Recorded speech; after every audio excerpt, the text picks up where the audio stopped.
سلام تعنا هابلنا زي خبركم تخاتلتنا نسعد زبلنا يوم حابريتات حزنا لكم ماسين لنا فلما قنه قندر الساتم تقراي وناني زمن او تكنولوجي كام زخونة تحابيرهم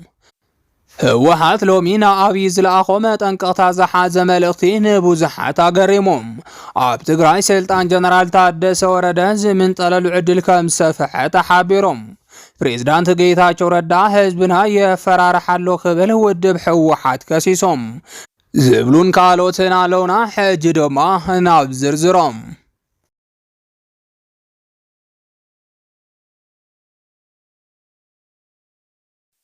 ትግራይ ወናኒ ዘመናዊ ቴክኖሎጂ ከም ዝኾነ ተሓቢሮም በአብይ አህመድ ዝምራሕ ስርዓት ብልጽግናን ፖለቲከኛት ኦሮሞን ኣብ ታሪኽ ኢትዮጵያን መጀመሪያ ጊዜ ስልጣን ኢትዮጵያ ስለዝተቋጸሩም ስልጣኖም ከይስእንዋን ዝከኣሎም ኩሉ ይገብሩ ከም ዘለው ዝፍለጥ እዮም አብይ አህመድን ብልጽግና ኦሮሞን ስልጣኖም ሓደጋ እዮም ኢሎም በቀዳማይ ደረጃ ዝሓዝዎም ደማም ሰሜናውያንና ተባህሉ ጽውዕ ህዝብታት ማለት ወን ትግራይና አምሓራን ከም ዝኾኑ ሊቃውንት ፖለቲካ ይገልጾም ስለዚህ ድማ አብይ አህመድን ብልጽግና ኦሮሞን ትግራይና አምሓራን ኣብ ቀጻሊ ሁከትን ሕድሕድ ውግእን ክቅጽሉ ብምግባር ልዕልነት ኦሮሞ ይረጋገጽ ኢሎም ከም ዝኣምኑ እቶም ሊቃውንት ፖለቲካ ገሊጾም ነዚዑ ድማ ኣብ ልዕሊ ህዝብ ትግራይ ጀኖሳይዳዊ ኹናት بمخفات ناب 1 مليون زخون حزبي كم زودون حجون انتخونه حزب تግራይ ተባቲኑ ንኽስደደን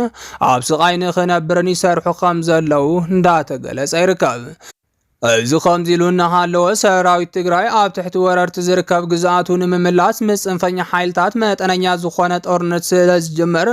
አብይ አህመድ በታዘለቶ ናይ ድሮን ልዕልና ተጠቂሙ ንትግራይ ከየጠቅዕ መራሕ ትግራይ ምድላዋት ክገብሩ ከም ዝግባእ መጠንቀቕታታት ክወሃብ ከም ዝጸንሐ ይፍለጥ ነዚ መጠንቀቕታት ሲዒቡ ድማ መራሕ ትግራይ እውን ክውሰዱ ኣብ ዝግብኦም መማረፅታት ዘተታት ክገብሩ ከም ዝጸንሑ ይፍለጥ እዩ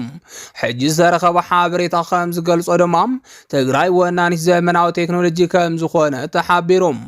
መራሕቲ ትግራይ ኣብቲ ጀኖሳይዳዊ ኹናት ብዝነበሮም ትሑት ምድላዎም ብኸቢድ ክውቀሱ ጸኒሖም እዮም ሓደ ፖለቲከኛት ከም ዝገለጽዎ እንተኾይኑ መራሕቲ ትግራይ እኹል ምድላዋት እንተዝገብሩ ነይሮም እቲ ኣብ ልዕሊ ህዝቢ ትግራይ ዝተኻየደ ዘርኢ ምጽናት ከቕሪብዎ እንተዘይከኣሉ እኳም እቲ ኣብ ልዕሊ ህዝቢ ትግራይ ዝበጽሕ ሕልቂት ምቕናስ ምኽኣሉ ነይሮም ክብሉ ይገልጾም ስለዚ ድማ መራሕቲ ህወሓት ካብ ሕሉፍ ስሕተቶም ተማሂሮም ሕጂ ወሰንቲ ምድላዋት ይገብሩ ከም ዘለው ዝረኸብናዮ ምስጢራዊ ሓበሬታ ይረድም ካብቶም ዝገብርዎም ዘለው ምድላዋት ሓደ ድማ ዘመናዊ ጸረ ድሮን ቴክኖሎጂ ምውናን ከም ዝኾነ ተፈሊጦም ካብዚ ብተወሳኺ መራሕቲ ትግራይ ምስ ፈተውቶም ሃገራት ዝተፈላለዩ ስምምዓት ይገብሩ ከም ዘለው ተገሊጾም እዚ ድማ ኣብ ካምፕ ብልጽግና ደቃሳሲንዎም ኣሎም ምክንያቱ ድማ እቲ እንኮ ትግራይ የንበርክኺ ዝተባሃለሉ ናይ ድሮን ቴክኖሎጂ ሰራዊት ትግራይ እውን ክዕጠቕ ምኽኣሉ ምሕባሩ ስዒበዮም ዝተፈላለዩ ናይ 4 ኪሎ ምንጭታት ከም ዝሕብርዎ ድማ ኣብዚ ሕጂ ሰዓት ኣባል ሰራዊት ትግራይ ካብ ዓቕሚ ፌደራል መንግስቲ ወጻኢ ዝኾኑ ጸረ ድሮናት ከም ዝተዓጠቑ ኣረጋጊጾም ኣሎም እዚ ድማ ንሕወሓት ይኹን የስገአና እዩ ዝበልዎ ሓይሊ ትግራይ ብወተሃደራዊ ሓይሊ ንምውጋር ስለዘጸግመሎም ሰራዊት ትግራይን ሓድነት ህዝቢ ትግራይን ምብታን ዝብል ጽኑዕ ትልሚ ሒዞም ምህላዎም ተገሊጹሎም ብፍላይ ብሱዳን ዝርከብ ኣርሚ 7 እቲ ጸረ ድሮን ቴክኖሎጂ ብበዝሒ ከም ዝተዓጠቖን ከምኡውን ጀነራል ምግበይ ዝመርሖ ኣርሚ ትግራይ ብበዝሒ ከም ዝተዓጠቖን ኣብ 4 ኪሎ ዝተገበረ ገምጋም ይረድም ሰራዊት ትግራይ ዝተዓጠቆ ጸረ ድሮን ሲዒቡ ድማ ጸላት ህዝቢ ትግራይ ክልተ ግዜ ክሓስቡ ከም ዝገበሮም እንዳተገለጸ ይርከብ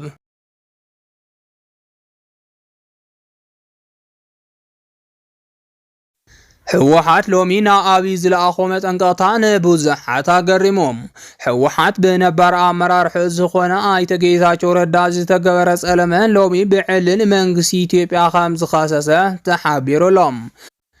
ህዝብና ክፈርሕን ውዕል ፕሪቶሪያ ክፈርስን ትገብርዎ ኣለኹም ዝብል ትሕዝቶ ዘለዎ መግለፂ ውድብ ህወሓት ናይዚ ተሓተት ድማ ጌታቸውን መንግስቲ ፌደራል እዮም ክብል ተደሚፅሎም መግለፂ ውድብ ህወሓት ብዋናነት ነቲ ብጌታቸው ረዳ ዝተዋሃበ ቃለ ምሕተት ዝነቅፍ ኮይኖም ናይዚ ተሓታት ድማ ፌደራል መንግስቲ ምዃኑ ብግልፂ ተዛሪቦም እቲ መግለፂ ውድብ ህወሓት ድማ ከምዚ ይብል ስምምዕነት ፕሪቶሪያ ዝጥሕስ ፕሮፓጋንዳ ሰመዝ መንግስቲ ኢትዮጵያ ጠጠው ይበል ብምባል ዝጀመረ ኮይኖም ኣብ ስምምዕ ፕሪቶሪያ አንቀጽ 3 ንዑስ ቁጽሪ 3 ተፈራረምቲ እቲ ስምምዕ ዝኾኑ ህወሓትን መንግስቲ ፌደራልን እቲ ሓደ ኣብቲ ካልእ ካብ ኩሉ መልክዕ ናይ ጽልን ቀርሕንትን ፕሮፓጋንዳ ክቁጠቡ ከም ዝግባእ ይድንገም። እንተኾነ ግና መንግስቲ ኢትዮጵያ ነቲ ድንጋገ ብምጥሓስ ብሰበስልጣናት ኮነም ናይ ሚድያ ሰራዊቱ ኣቢሎም ኣብ ልዕሊ ህዝቢ ትግራይ ፖለቲካዊ ውዳበታቱን ትካላቱን ሰፊሕ ወፍሪ ፕሮፓጋንዳ ኣብ ምክያድ ይርከብ። እዚ ወፍሪ ፕሮፓጋንዳ ምስቲ ብሰንኪ መንግስቲ ኢትዮጵያ ዛጊድ ዘይተፈጸመ ስምምዕነት ተኣሲሮም ኣብቲ ደላይ ሰላም ዝኾነ ህዝብን ማሕበረሰብ ዓለምን ከቢድ ስጋት ፈጢሮሎም። መንግስቲ ኢትዮጵያ ኣብ ክንዲ ስምምዕነት ፕሪቶሪያ ብምትግባር ነቲ ብጥይት ወረርቲ ሕማምን ጥሜትን ዝሃልቕ ዘሎ ህዝብና ዘድሕን ተግባራዊ ስጉምቲ ምውሳድ ሓደሽቲ ሰበኽቲ ጽልን ቀርሕንትን እናተኣረየም ኣብ ልዕሊ ህዝቢ ትግራይን ትካላቱን ወፍሪ ኣብ ምክያድ ተጸሚዱ ይርከብ። መንግስቲ ኢትዮጵያ ነቲ ንህዝቡን ውድቡን ብምኽሓድ ጸረ ብሔራዊ ረብሓን ህልውናን ትግራይ ዝተሰለፈን ኣብ ቀረባ እዋን ድማ ኣማኻሪ ሚኒስትር ጉዳያት ምብራቕ አፍሪካ ንቀዳማይ ሚኒስትር ገይሩ ዝሾሞን ጌታቸው ረዳ ተጠቒሞም ኣብ ህዝብን ትካላትን ትግራይ ዝነዝሖ ዘሎ ሓሶትን ጸለመን መቐጸልታ እዚ ወፍሪ ይብል። መንግስቲ ኢትዮጵያ ህዝቢ ትግራይ ብዘይ መሪሕ ውድብን ዓቕምታት መኸተን ኣትሪፍካ ስምምዕ ፕሪቶሪያ ኣብ ሰናይ ድሌቱ ጥራሕ ክንጥልጠልን ክፈርስን ብኣውርኡ ድማ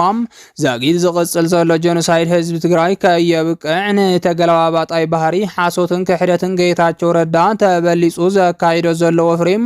ኣብ መንጎ ተስማዕማዕቲ ኣካላት ክህሉ ንዝግባእ ምትእማን ዘሽርሽር ምዃኑ ክፍለጥ ይግባእ ይብል።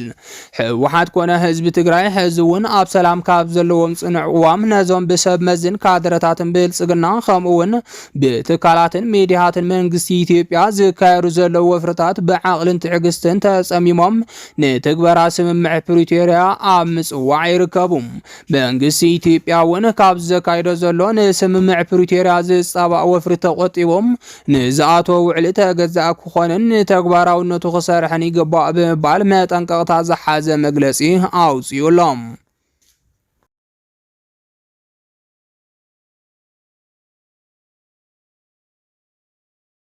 ኣብ ትግራይ ስልጣን ጀነራል ታደሰ ወረደ ዝምንጠለሉ ዕድል ከም ዝሰፍሐ ተሓቢሮም። ፕሬዝዳንት ወዲ ወረደ ሎሚ ልክዕ ከምቲ ጌታቸው ረዳ ዝጀመሮ ኣካይዳ ንሱ እውን ይደግሞ ከም ዘሎ ዝገልጹ ዜናታት ይወጹሎም። ብመሰረት እዚ ድማ እቲ ፕሬዝዳንት ንውድብ ህወሓት የርሕቆሎ ዝብል ተቃውሞታት ይገጥምዎ ከም ዘለው ዝተገልጸ ኮይኖም ብፍላይ ኣብ ሚድያታት ትግራይን ካልኦት ፖለቲካዊ ምንቅስቃሳትን አንጻር ህወሓት እዩ ዝኸይድ ዘሎ ተባሂሉ እንዳተገምገመ ይርከብ። ብፍላይ ናይቲ ውድብ ደገፍቲ ዝኾኑ ኣክቲቪስታት ድማ ኣብዚ ሕጂ ሰዓት ኣብ ልዕሊ ጀነራል ታደሰ ወረደ ዘመተ ጀሚሮም ከም ዘለው ብስፍሓት ይቃላሓሎም። ኣብ ሰሙን እዚ ንመልሲ ቃለ ምሕተት ኣይቶ ጌታቸው ረዳ ዝወፀ መግለጽ ቢሮ ጸጥታ ትግራይን በትግራይ ቲቪን ድምጽ ወያነን ንኸይቃላሕ ጀነራል ታደሰ ወረደ ከም ዝኣገደ ዝገልጹ ዘለው እዞም ናይ ህወሓት ደገፍቲም አንጻር ህወሓት ዝግበሩ ዘለው ሰላማዊ ሰልፍታትን ህወሓት ዘዋርዱ ምንቅስቃሳትን ግን ብመንግስታዊ ሚድያታት ትግራይ ክቃላሕ ይግበር ኣሎ ኢሎም ይኸሶም። ነሲዑ ድማ ጀነራል ታደሰ ወረደ ሌጋሲ ጌታቸው ይክቐጽል ህወሓት ካብ ፖለቲካ ትግራይ የግልል ኣሎ ብምባል ወቀሳ ጀሚሮም ኣለው። እዛ አካይዳ ጀነራል ታደሰ ዘዝጎም ውድብ ህወሓት ድማ ደው ኣቢሎም ዝነበሩ ኣመሓደርቲ ናይ ምቕያር አካይዳ ጀሚሮም ከም ዘለው ተሓቢሮሎም። ነዚ ስዒብ እውን ሎሚ ኣብ ወረዳ እንድርታ ዝነበረ ምሕደራ ካብ ሕጊ ወፃኢ ምዃኑ ብምሕባር ማህተሙ ክሕደግ ከም ዝተገበረ ተገሊጹ እዮም። እቲ ስጉምቲ ምምንጣር ማህተም ድማ ካብ ኣፍልጦ ጀነራል ታደሰ ወረደ ወፃኢ ምዃኑን ምሕደራ ምቕያር ደው ይበል ኢሉ ቅድሚ ሕዚ ወዲ ወረደ ዝሃቦ ውሳነ ዝጥሕስ ምዃኑን ተሓቢሩሎም። ስለዚ ድማ ስልጣን ጀነራል ታደሰ እውን ኣብ ሓደጋ ከም ዘሎ ዝወፁ ዘለው ዜናታት ይሕብሩሎም።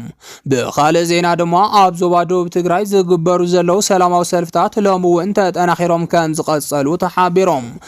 ሰልፈኛታት ዞባ ደቡብ ትግራይ ህዝቢ ትግራይ ሓድነቱ ዘሪካ ንምብታን ዝግበር ምንቅስቃስ ሓደግኡ ዝኸፍአ ብምዃኑ ብህጹጽ ክእረም ጸዊዖም ኣለው። ትማሊ 7 ግንቦት ኣብ ከተማ ማይጨው ዝፈለመ ህዝባዊ ሰላማዊ ሰልፊ ሎሚ ድማ ኣብ ከተማ መኾኒ ከምኡውን ራያ ዓዘቦን ራያ ጨርጨረን እምባ ኣላጀን ቦራ ሰለዋን ካልኦትን ቀጺሉ ውዒሉ እዮም። ካብ ዝተፈላለያ ጣብያታት ወረዳ እምበኣላጀ ዝተውጻጸ ብኣሽሓት ዝቁጸር ህዝቢ ኣብ ከተማ ዓዲሹ ተረኺቡ ዝተፈላለዩ መልእኽትታት እናሕለፈ ውዒሉ እዮም። ኣብ ወረዳ ኣምባላጀ ኣብ ዝተኻየደ ሰልፊ ዝተረኸቡ ኣመሓዳሪ እታ ወረዳ ኣይተ ሃፍቱ በርሀ ኣብ ዘስምዕዎ ዘረባም ኣነ ይፈልጠልካ ዝብል ኣካይዳ ከብቅዕ ይግባእ ኢሎም ኣለዉ። ምክትል ኣመሓዳርን ሓላፊ ጸጥታን ምምሕዳርን ዞባ ደቡብ ትግራይ ኣይተ ግርማይ ገብሩ ብግዲኦም ብስምምዕነት ፕሪቶርያ ዝተረኸበ ኣፋፍኖት ሰላም ዓቂብና ልምዓትና ከነቐጽል ዘዕንቅፍ ዝኾነ ይኹን ኣካል ብሓድነት ክንምክቶ ይግባእ ክብሉ ተዛሪቦም እዮም። ዝኸበርኩም ተኸታተልትና ነሰዓት ዝበልናዮም ሓበሬታታት ነዚኦም ይመስሉ ነይሮም። ንምክትታልኩም ካብ ልቢ ነመስገን።